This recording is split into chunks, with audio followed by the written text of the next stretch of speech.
You're listening to the Business and Life Podcast, where 7 days a week, proven entrepreneurs share their success stories, failures, and give you true value on how you can build a great business and an awesome life. With your host, Mike Olivas. What's happening in business and life? Welcome to the Best of the Week episode, where you'll hear the best advice and sound bombs from this week's guests.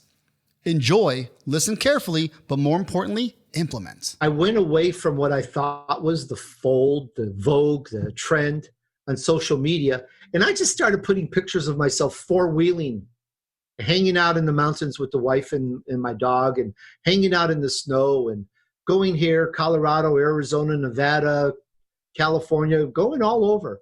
And that's what we do. So I just started putting my love out there, and I started feeling a little weird because you don't see very much about, hey, check out this podcast, check out this show. I just don't do it very much. And yet my show is growing like crazy. But I started to feel self-conscious. And I learned today in interviewing and being mentored by someone that that's really what you really should be doing. So I know it sounds weird, but I've learned that after all these years. So what that means is really just show who you are. Be yourself. Yeah. But again, you hear the words and it goes in and out the ear. So, no. But it's the application is the difference. There's the whole thing. Because Mike, we hear these words all the time. We listen to podcasts all the time.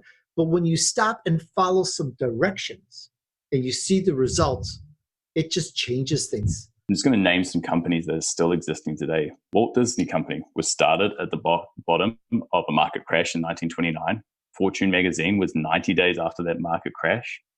Coors was at the Depression of 1873, and I think General Motors as well in the Panic of 1907, right? And all of these companies and the things that are doing, these are names that are household names now, right? And so what I want people to understand is that, yes, things are bad right now and they may look worse, but people who are working on doing and executing don't see the market as the problem. It's only the effort they apply to their businesses that will make the difference. First thing is mind your important relationships. So I was on Entrepreneur on Fire, been on there a couple times, and John asked me, what's your success hack? I said, I take my wife on a romantic date every week. I plan a date. And he said, nobody's ever said that. I said, when my marriage, which is now 33 years, when my marriage is all happy and working, which is all the time, but when it's working, I can focus on anything. I can conquer any giant. But when that relationship is uneasy, it's off balance a little bit, all I can think about is that. And so if you mind your family or your critical friendships, that will give you a lot of help. The other thing is not everybody's cut out to be an entrepreneur. I've probably talked to as many people that were entrepreneurs and said, I think you should close this down and go do this, and you'll have more money, more time, more happiness. I've also told people that were working, if you quit your job and you can't pay your rent at the end of the month, call me up and I'll help you for a couple months because you need to be doing this. And without exception, exploded and been very successful. But it's trendy and cool and fun, or people think they should be able to do certain things. Entrepreneurs see the world in a way that others don't see it.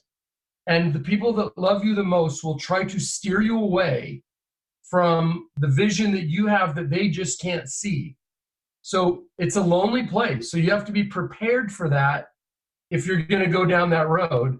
And you have to know that right at the moment of your worst, lowest spot is when the door opens up. I was bankrupt when the public company offered me a job.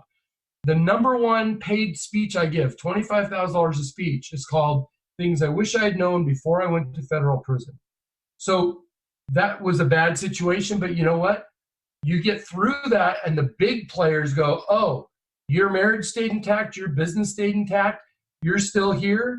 That you to a whole new level when you can overcome a serious challenge and land on your feet, and you'll get invited to bigger parties that were never available to you before.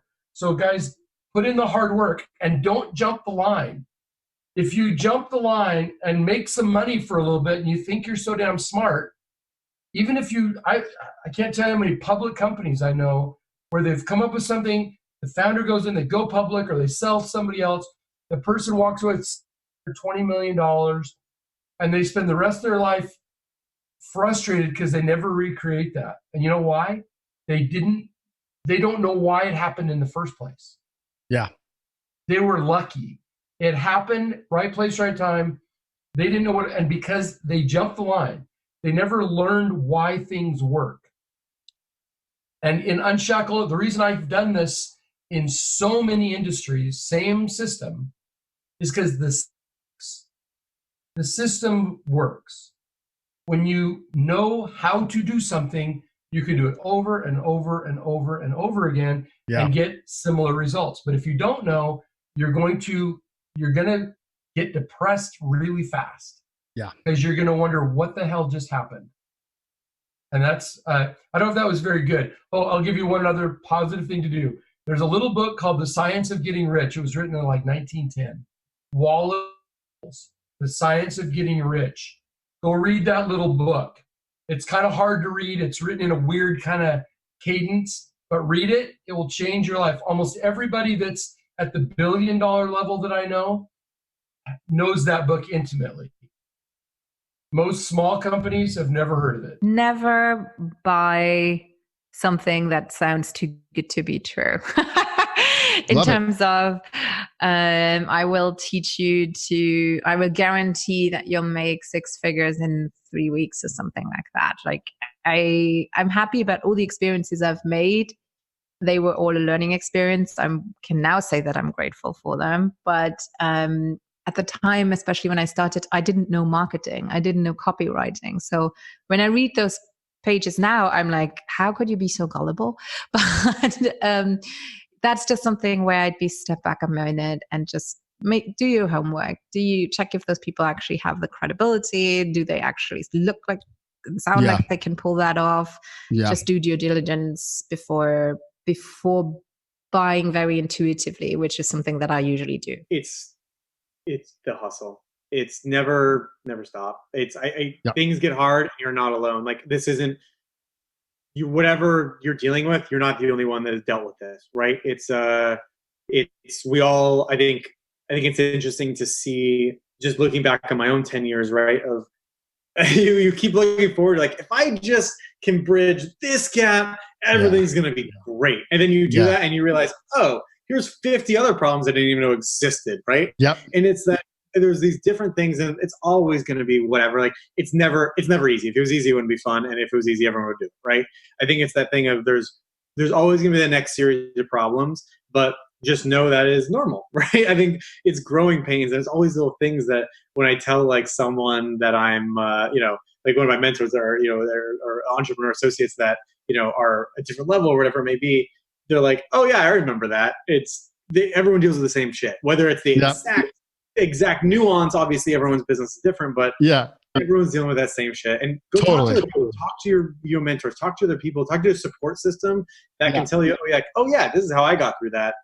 It's everyone's in the same boat. I never want to minimize reality, right? The reality is that it's a tough time for everybody, right?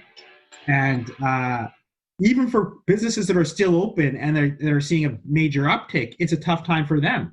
They're having to manage their organizations, and a lot of their employees are fearful, right? And that's right. What it is today is we need to have really honest and open communication about what we know, and more importantly, what we don't know, right? There's a lot of things that we don't know, and we just need to be open and honest about the situation that it is and the reality, right? Now's the time to just communicate as a business owner, to communicate the facts of the situation to your employees. It's not the time to say, we're going to run away and hide and say this is not a, you know what I mean? Like that we're not dealing with this and so communicate the reality to people. Right. And if you've got a long-term vision and say, hey, maybe the situation is, look, hey, we've got to take a stance now and we have to let some people go in order to make sure that 6 months from now, 12 months from now, we are still viable as an entity. Right. And we need to slowly work back in so that long term we are strong as an organization, right? Talk to your landlords, right? If you don't own the space yourself, talk to your landlords, communicate openly and honestly about the reality of the situation, right? See what it is that they can do to help support you. They may say nothing, right? And they say, either you pay or you're out. And that's the reality. And they may say, hey, this is what we can do to work with you. Tell them about your long-term vision if you have one, and say, hey, let me do this now, and then this is my plan to work back and catch back up with you. But I think really what it is, Mike, is we just got to be really open and honest. One of the biggest challenges that I have, and it's from the way that has been communicated with a lot that's happening with, COVID-19 and how it's been communicated, one, from the media, and two, from government, is I have a feeling that they've come out and said if they tell us the hard truth about what's happening, that we will run and we will be scared and we will do crazy things, right? So they've limited the information that they give. Now, what happens when people get limited pieces of information? We fill in the blanks ourselves of what the rest of it is. If you're not going to tell me, I fill in the blank. And the blanks that they fill in end up being far worse than what the reality is. Yeah. So they owed it to us to tell us this is what's happening. This is exactly what's happening. This is there's a bunch of models that they're running, and then they don't tell us the output of the simulations that they're running. Well, what is it? What is the simulation saying? What was it saying in January? What was it saying in February? What was it saying in March? What was it saying in April? What was it saying in May? We understand that it's changing, and it's forever going to change. But communicate what the reality is so that we can then say, okay, here's what it looks like for my future, right? Because we don't know, like, is this a month? Is this 2 months? Is this 6 months? Is it a year? What are you guys seeing? How's the information changing? How does it impact the young? How does it impact the old? How is it morphing? How is it changing? Instead, I feel like all I'm hearing is, this government's bad, this government's good. They just keep injecting fear. What did you say back in January? What did you say back in February? No, what's happening today? Where are we going in the future? So that is fundamentally all the way down. It's transparency, and there's been a huge lack of it from the government level. There's a huge lack of it from the media. The media has actually been worse. What I've learned from media sources is that they've lost touch with just communicating the reality of situations. They're more focused on providing headlines that engage people to click. Life Nation, you got to remember that in order for things to change, you must change. And in order for things to get better, you must get better. You just got better by hanging out with me, Michael Libas, and the Business and Life Nation. So come back tomorrow because I'm here dropping sound bombs 7 days a week, baby. If you'd like to subscribe, please do so you can take action and execute. See you tomorrow.